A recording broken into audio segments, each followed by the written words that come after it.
are going to have an interesting hour, and it's going to go by really quickly. And what I'm going to cover for you are HR's, the critical roles, our functions, some tools. And I kind of wanted to introduce myself this way, helping you to understand, why do I know so much about this? And the reason why is I started in HR in 1980, if you can imagine. So I have seen the world of human resources change, but not philosophically. I've seen it change due to laws like FMLA that happened back in the 1980s or 1990s. I've seen everything like sexual harassment. You know, when I started, sexual harassment wasn't against the law, and it was rampant in workplaces. So one of the roles that, you know, changed drastically for us was training. We always had to do some training, but the training on all the laws and all that kind of stuff started. So I'm going to kind of follow a path as we go down. Our objectives today are to define the core functions of human resources with an organization. By the way, I've done them all. I started out as the secretary to the vice president of industrial relations, which means I got a great education in unions. And then from there, I got promoted after about 4 years of doing that into the position of an employment representative. And then I did benefits, and then I did employer relations. And so all these different roles were at different levels, and we're going to talk about the different levels in a little bit. We're going to look a little bit at HR's role in achieving the business objectives. So a lot of people believe that we're relegated to just doing admin work. We're huge in making sure that the company meets their goals. We will identify the key skills, the competencies for HR professionals. So what does HR do? Well, I think we're all in HR, so that's a good thing. We play a central role in creating healthy organizations and helping them survive. By that, I mean, we make it a great place to work. And when you have a great place to work, you have a healthy organization. Now, many of you may have, in your experience, worked in unhealthy organizations, but we have a humongous emphasis on making an organization be healthy and happy and productive and earning bigger and bigger revenues. So let's take a look, and I think this is kind of the fun part. Let's go back to our very, very first personnel department. And that was back in 1901. And it which was with, I don't know if you guys have heard of Cash Register. That's the name of a company, and they made the first cash registers. They had more of what you would call a social welfare department. And that basically did all the basics that we still do today. Now, today, human resources is no longer just admin doing just the basics. We are today what you would call a strategic partner. So 1901, probably up until, let's see, they changed human resources in the 90s. So they changed it from the personnel department to the human resources department in the 90s. And that's when the emphasis on strategy and strategic partner came about. So the first HR departments did stuff like hiring, employee selection, a little bit of training, mostly record keeping, and when necessary, participated in collective bargaining. Today, what we are expected to do: employment, employee development and onboarding, compensation and benefits, employee relations, risk management, value, profitability, and purpose of the company, strategic planning, be a change master, and a culture clarifier. And there's even more. sometimes I like to say that we are the parents of the company. So when does an organization need an HR professional? Well, so there's a little bit of discussion on this amongst professionals.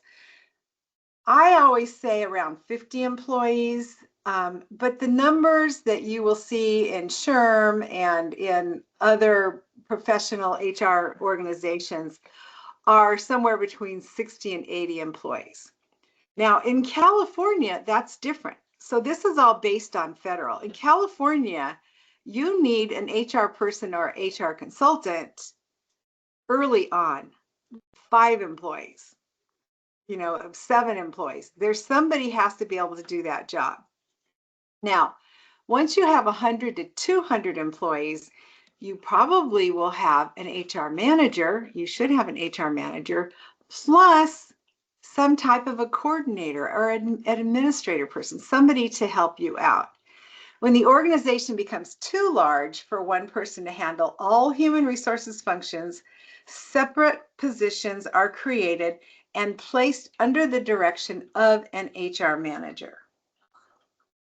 So there's 4 major classifications of human resources. We have generalists, which would be all of your executives.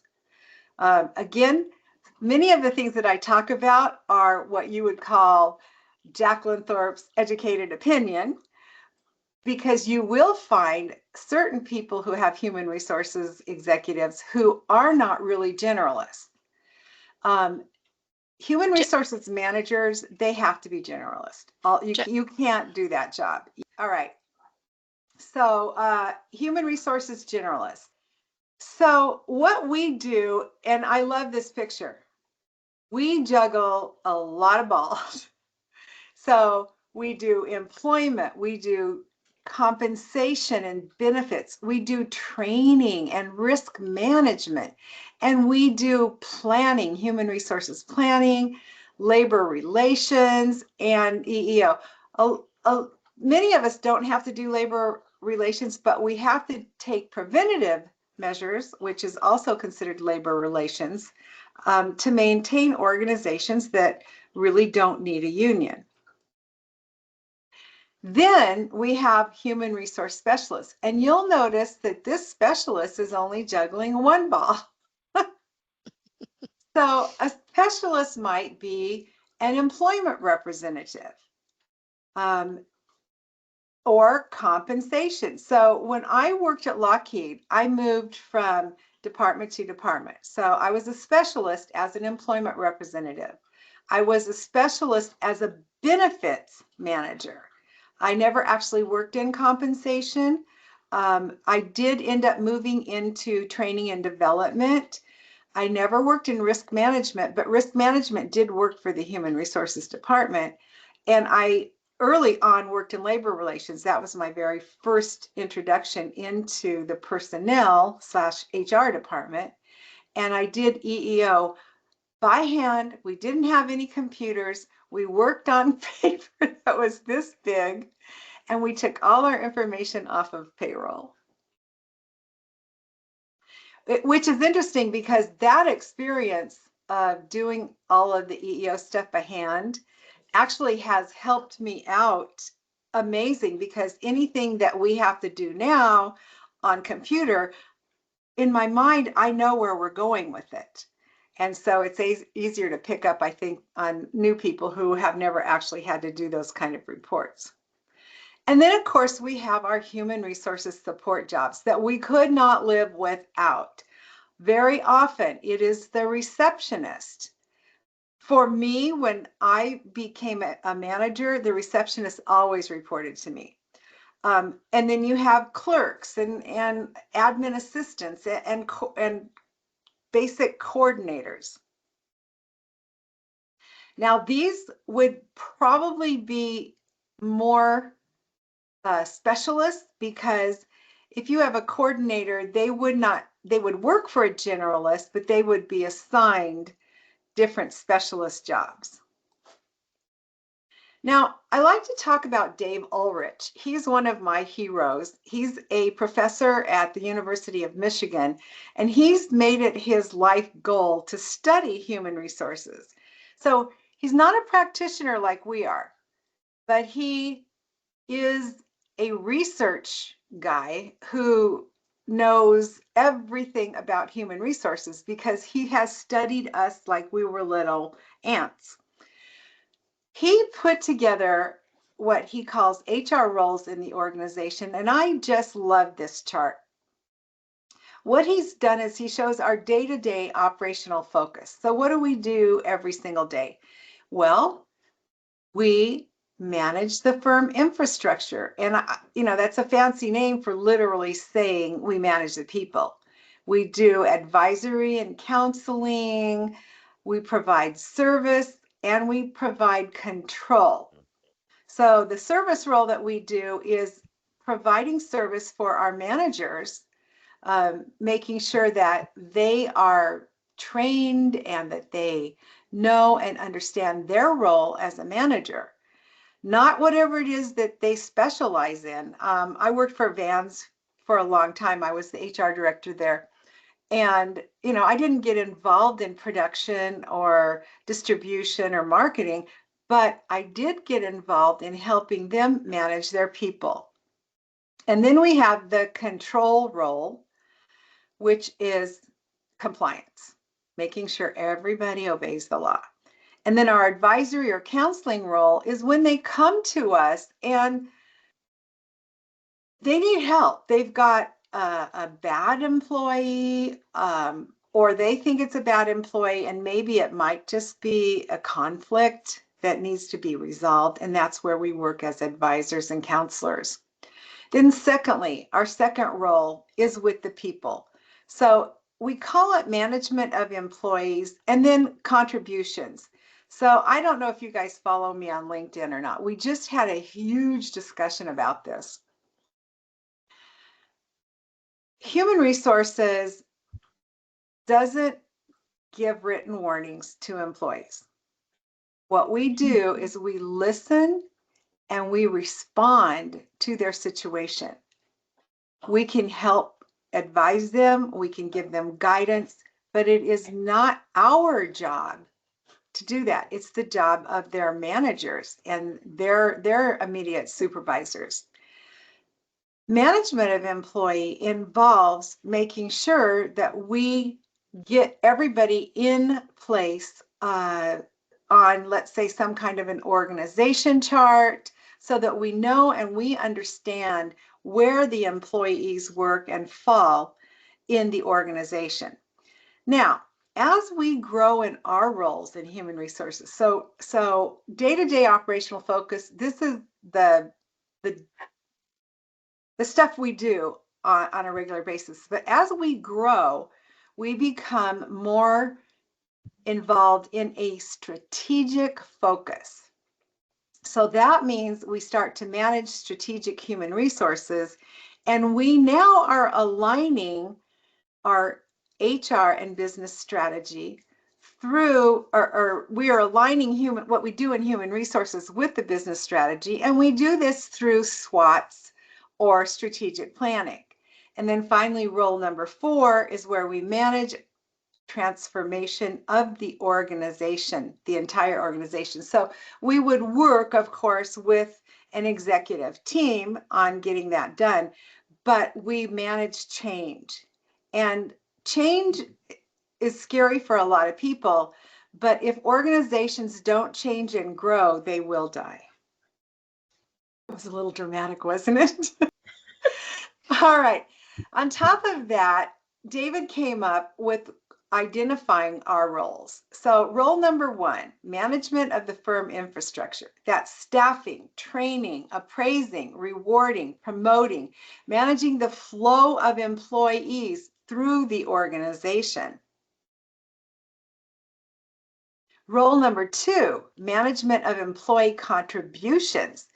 That's providing emotional support, employee participation, employee attitudes, promoting work-life balance, employee communications. I'm sure you guys must do some kind of letters, monthly articles that go out about things that are going on in the company, resolving employee complaints, and providing employee feedback. Role number 3, management of strategic HR. That's where we interact with other leaders. Very important. And we align the HR function with business strategies. Then finally, role number 4. And this is, for some of you, you may not be there yet, or you aspire to be there. This is a lot of fun if you ever get a chance to get into a position in an organization that allows you to participate on the executive team and gives you that place at the table, that seat at the table. Here we are responding to change, revising evaluation and reward systems, creating a customer-oriented culture, and acting as an internal change agent.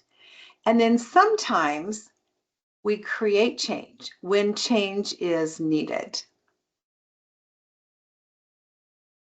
All right, let's take a look at our core competencies. So Dave Ulrich also identified the core competencies of human resources. And you'll see this in the HR certification exams, whether you're taking the SHRM exam or you're taking the HRCI exam, you will see these core competencies identified. So they call us a human capital curator, which I always back to just, we go out and we find employees, okay? That's basically what that means. A total rewards steward.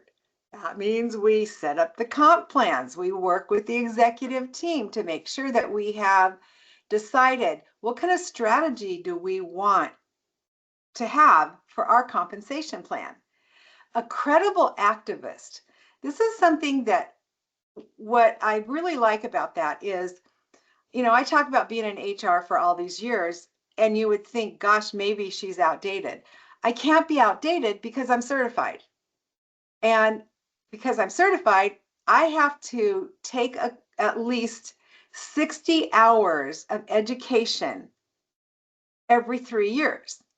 And then I have to go in and I have to prove that I did that. Now, I do get credit for teaching these classes. So that does make it like 10 hours that I can add to my program. But when it comes to credible activists, you do have to have, not to say you need to be political in any way, but you do need to take a stand for things like a living wage or something that might be going on in your organization that needs change. All right, technology and media integrator. Now, this was a big deal maybe 20 years ago. It's not so much the big deal now, but before then, nobody had HRIS systems, right? So we had to be the people who actually set those systems up in the organization. Compliance manager, we all know what that is. You probably don't need an explanation. Do we obey the law or do we not? And those are decisions that have to be made by senior managers, but we need to be the credible activists on that. And then strategic positioner, where do we position ourselves as a business, not necessarily as human resources, but as a business. And then culture and change champion.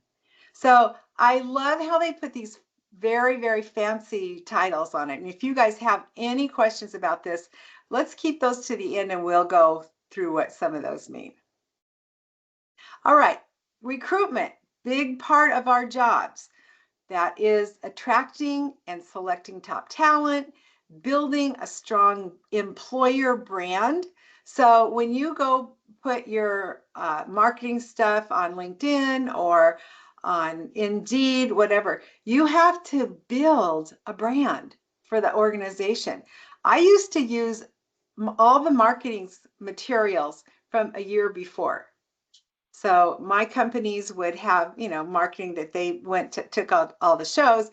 Once they were back, I brought it back with me. And when I interviewed people, I gave them those marketing pieces so that we as the employer and as human resources stayed within the branding of the organization. I will tell you, I did make a big mistake many years ago in branding human resources in wrong.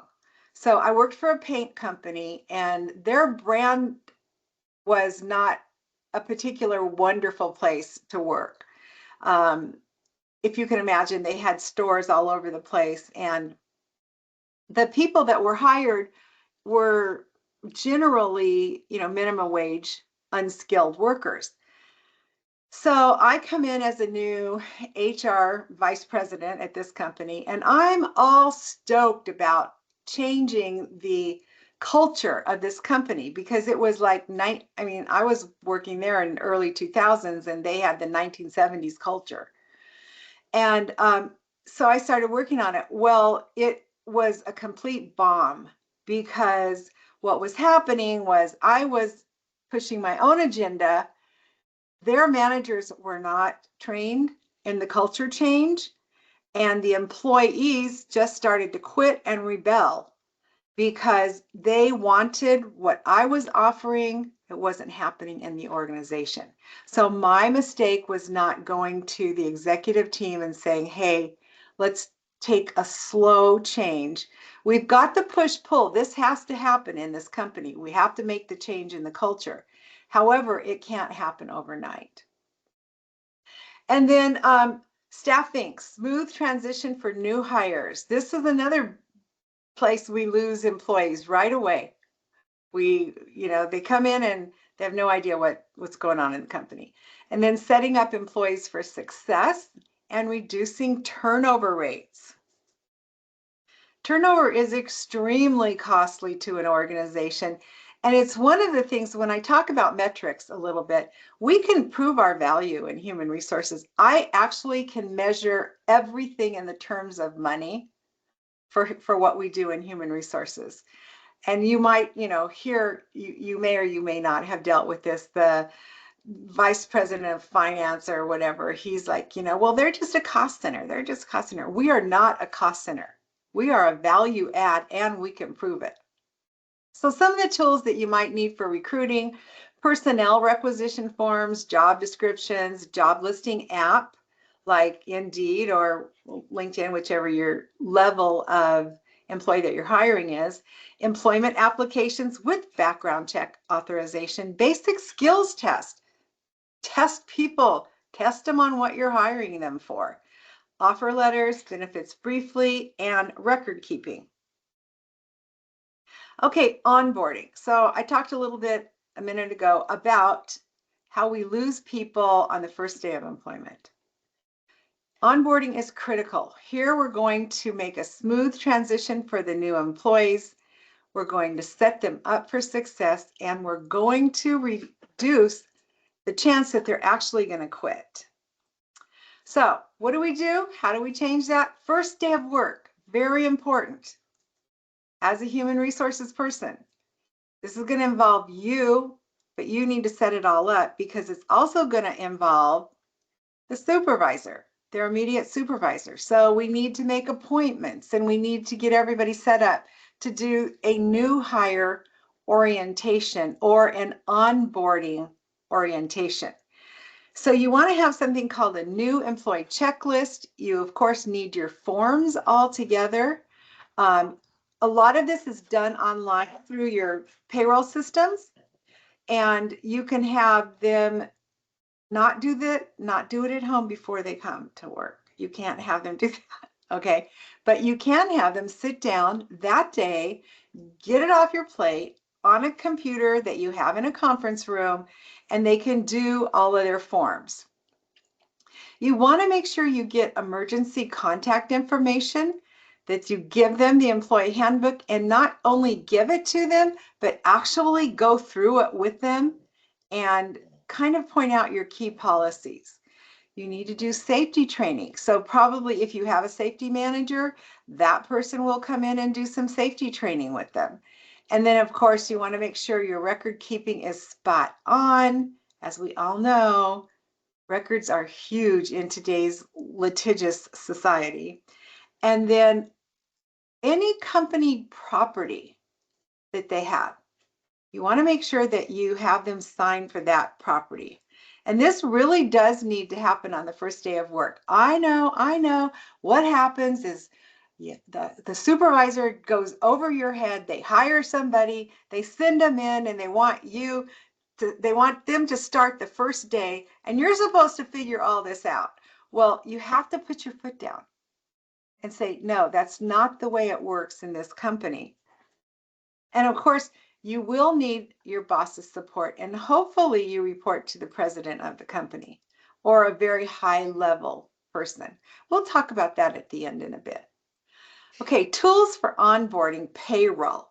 Now, does payroll report to human resources or does payroll report to finance? And this is always an argument inside every organization. But regardless, payroll needs to have that day when they walk onto the property, they need to have a W-4 form, a DE-4, a time card, direct deposit form, change of status form, record keeping. All those forms, and you may have some specific to your organization. You need to have them organized either online or a piece of paper that you create an employee file out of. The other question, now remember, we're in California. So is your employee, are you bringing them on as a non-exempt employee or an exempt employee? What do you think? Is my employee hourly or salary? How do you figure that out? Well, there's only one way to figure that out, and that's through a job description. Next, we do employee development and retention. This involves training and development, career pathing, performance management, and creating a supportive culture. So I will talk about that ad nauseum, but that culture is huge. All right, so what kind of formal training should we do? Well, we need to begin with, of course, what I call the new hire orientation or an onboarding orientation. Now, onboarding orientation and new hire orientation, remember, this is a group effort. It's not just HR. So HR pulls it together. The supervisor has to spend time with them. Maybe one of the admins can show them around the building, where parking is, where the restrooms are. Do you have a cafeteria? Maybe a place to go eat lunch. All that kind of stuff needs to happen first day. Now, you also need to do harassment prevention. Now, in California, we have to do it within 6 months. So if you can't fit that in to your onboarding, you can do it, especially if you guys do it online. You can do it. I would like to mention that even if you do it online, I would give them a 5-minute presentation on how we just don't tolerate it here. You're going to get it online to be in compliance, but to be in the culture of our organization, don't let it happen. And then safety, of course, is huge. You really do not, well, here's the statistics.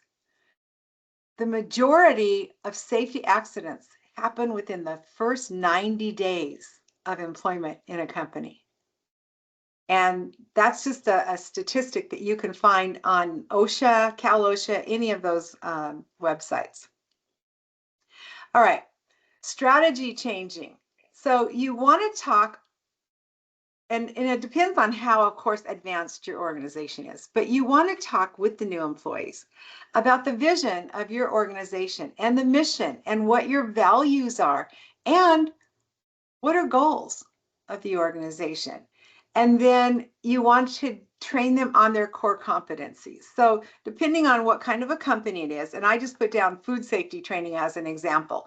If you own a restaurant or your HR, for a small coffee house, Starbucks, or any of those things, you will need to do core competency training, how to make a sandwich, how to make a latte. Even if they already came to you with experience, you still need to go through that training. Of course, not human resources, by the way. There has to be a trainer who specializes in the core competency training, but it should be a part of the onboarding process. And then upskilling. So part of our job, and I don't know about you guys, I always loved training. It was my favorite thing to do. Even when I was the HR director and I was a generalist, I still did the manager training, you know, how to be a great manager kind of training, supervisor development training, anti-harassment training. I always did part of that because I love doing it. If you don't love doing training, don't do it. Find somebody who does, because it will show immediately. But we can do upskilling. So that is a huge way that we have no turnover, is to make sure, even in small companies, that your people grow. Because if you give them a job at the beginning and they never take on any other jobs or any growth opportunities, they will become stagnant and they will leave you and go someplace where they can grow. It's just human nature. I mean, honestly, I have to, backtrack on that.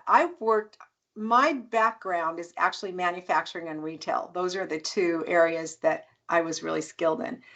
And there were some people who worked for the social aspect. So they came in, they made minimum wage, and they made minimum wage for the whole time they worked there because they didn't want to learn anything else. And that's okay if that's their thing, and I understand the whole social aspect of it, then that's fine as well. So don't try to push them into upskilling, but do give them those opportunities. Okay, I like to talk about the McGinnis case. Everything we do when we're training has got to be documented. And in this particular case, it was, of course, a sexual harassment case. She failed to use her employer's internal complaint and reporting procedures, excused the employer from liability under California's Fair Employment Housing Act. In other words, California won this case because she had been trained. She knew she was supposed to go to human resources or her supervisor or tell somebody, but she didn't tell anybody. And so it was the documentation that the company had that allowed the State Department of Health Services to actually win the case. Okay, now we're going to talk about performance management. Simply put, managing your employees' performance.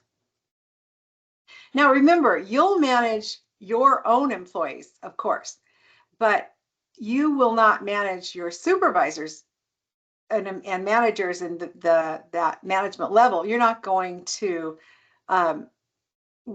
do performance management, but you're going to work with those managers and make sure they know and are taught how to do performance management. So let's break it down to simple.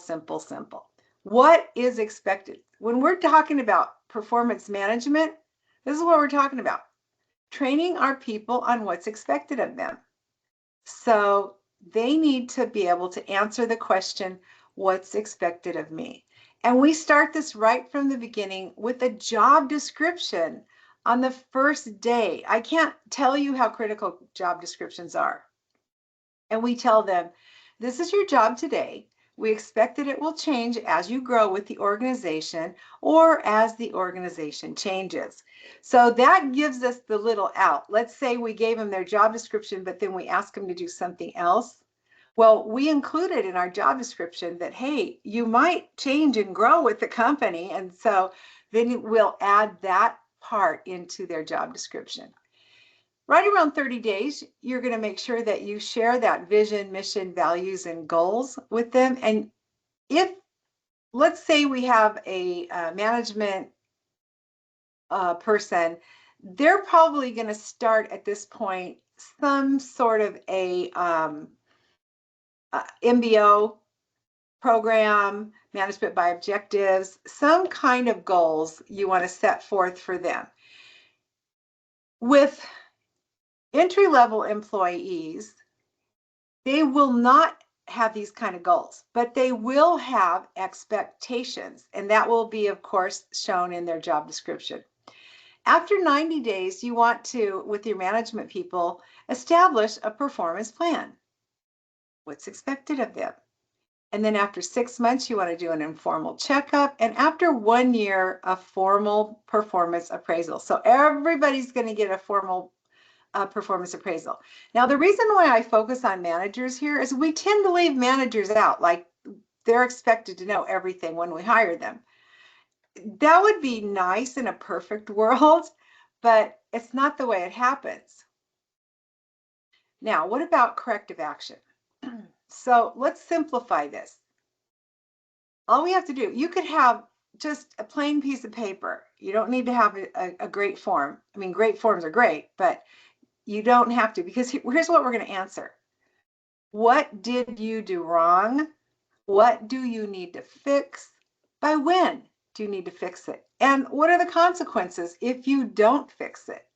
So if you're not able to make the requested change, you may be subject to further disciplinary action, up to and including termination of employment. And this is really only fair. It's hard to do. It's hard to do with my employees, but it's really only fair to explain to them what they did wrong. Most employees, you know, sit them down and start talking to them. They know what they did wrong. But there are some employees who really, really don't know. They don't know that they were supposed to meet a quota, let's say, or, you know, they were supposed to call in. This happens a lot.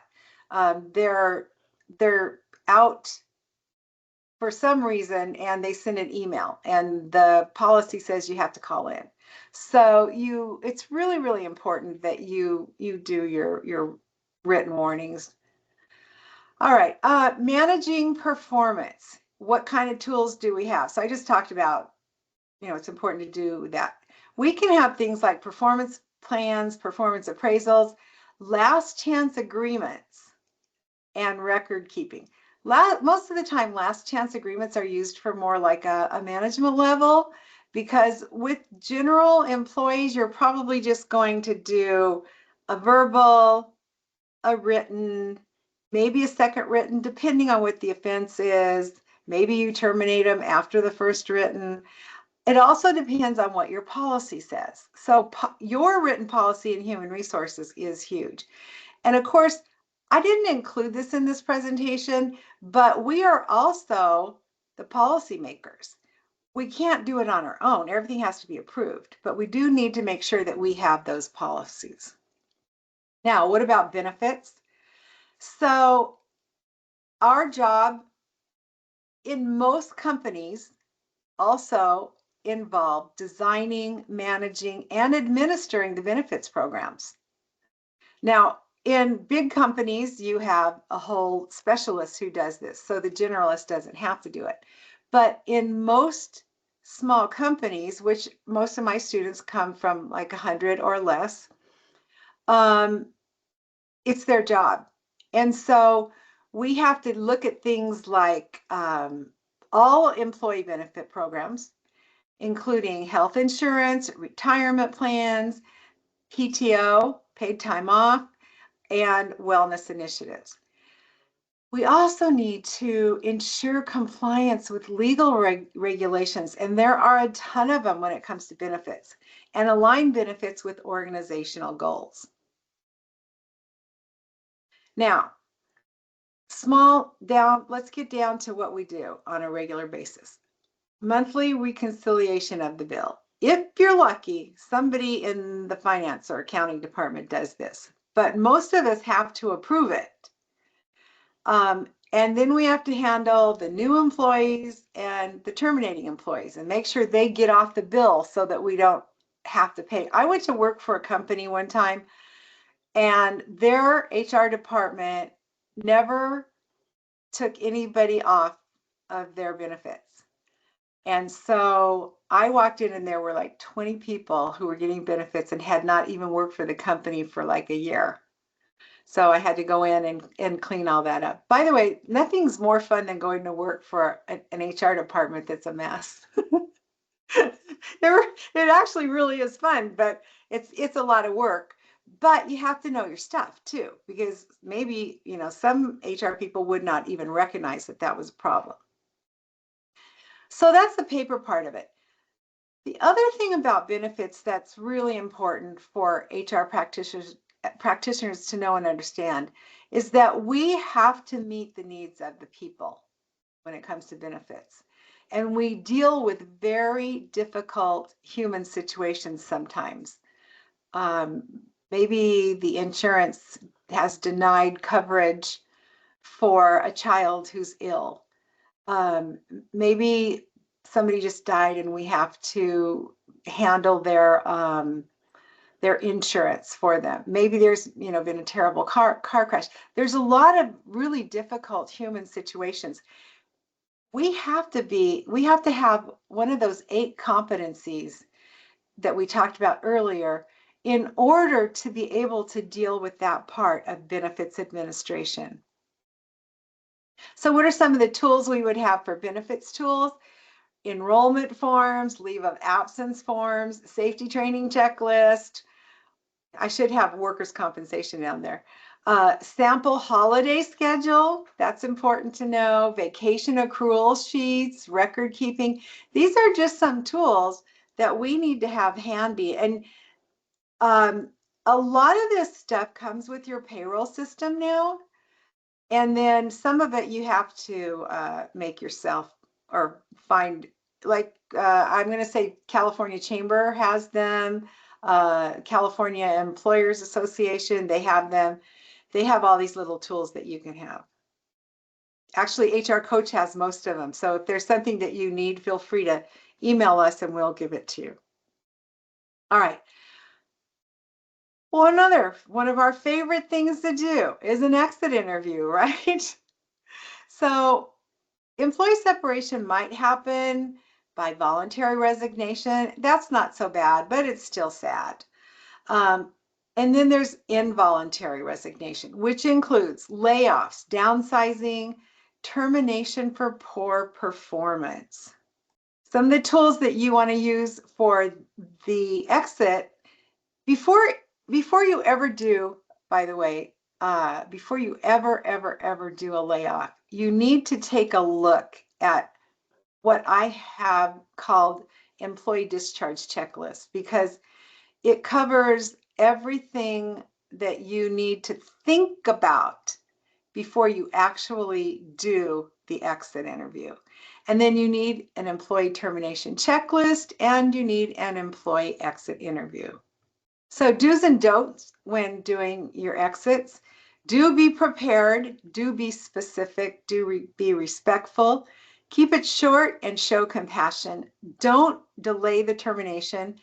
Don't be long-winded. Don't tell others before you tell the affected employee. Can you imagine? Oh my gosh, if you find out that you're getting terminated, but not by your boss. All right. I threw in leaves of absence because as an HR consultant, this is the number one issue that my clients have, is what are the leaves and how to deal with them. We are going to have an entire masterclass on leaves of absence, so I don't want you to think that I'm really shortening you here. It won't be long before we get into that particular class. But I did want to show something that a lot of HR people don't know up front. We teach the PHR, SPHR exam prep, and then we teach the Professional California Human Resource, or PHRCA, which is the Professional Human Resources in California. Neither one of them include both. So the PHR, SPHR only includes federal law, and the PHR California only includes California law. So you end up having to take both classes to learn this. But when it comes to leaves of absence, I want to remind you that we have FMLA, ADA, Pregnancy Discrimination Act, Fair Labor Standards Act, USERRA, voting leave, and jury duty mandatory leaves under federal law. In California, we also have time off to vote, jury and witness leave. So our time off to vote and our jury and witness leave are combined. Workers' compensation leave, military leave, pregnancy disability leave, California Family Rights Act, leaves for victims of crime, leaves for school. And there's an entire, this is only half of what we have in California. HR metrics and analytics. So I told you earlier, we're going to talk a little bit about this. But some of the ones that are super, super easy to do are turnover rates, employee satisfaction scores, and time to fill positions. And all of this stuff is data driven. So you can get your turnover rates. That's obviously easy to get. Employee satisfaction scores are not that easy to get. You have to do some kind of a survey. And then time to fill positions. That's not as easy to get, but it's easy to get. It's like, okay, when did the personnel requisition come into my hands? And when did the new person start? And we have some data on that. So if you're hiring an entry-level job, it should take you less than 90 days to fill that job. If you're hiring a senior manager, it could probably take you up to a year to find the right person. All right, our evolving role. So I told you I started in 1980. What I did back then versus what we do today has evolved tremendously. Talk about sexual harassment training. They literally hired me to do sexual harassment training. I was working for a different department, but because I had had a lot of entertainment experience, they thought I'd be good at it. But that meant that I would sit everybody down with some cookies and coffee and sodas, and they'd watch a 15-minute video and they'd go back to work, and that was sexual harassment training. So today, fast forward, we have evolved to the requirements under sexual harassment training involve every single detail that is under the law. And not only that, it has to be 1 full hour. And that's for employees. And for supervisors, it has to be 2 full hours. So I'm not going to talk about sexual harassment, but it's a great example of how we have evolved and changed. Okay, I also wanted to talk about remote and hybrid training. So this is so recent. Our whole jobs changed from what we did in 2019 to what we do today. And so we as human resources people have to know how to deal with remote workers. Or maybe not. Maybe we call them in, like many companies have done, and said, we're not going to have any remote workers. Or maybe we have these hybrid where they work sometimes from home and they work sometimes from the office. And then the other thing is thinking and being aware of the challenges that may occur and that we may have to deal. One of my super smart things that I did in the 90s was I read an article, and at that point the article said that the majority of our workforce in manufacturing would be Spanish speaking employees, and that if you wanted to survive you had to speak Spanish. So I went to school. I already had 4 years Spanish, so you would think I would have had it, but I didn't. So I went to school, and I took a special Spanish as a second language course, and I became completely bilingual. And my value from the 80s to when I left in, I think, 2003, well, that's when I started my own company, because I spoke Spanish, got me in the door every time. I will tell you, nobody cared that I had a master's degree in human resources.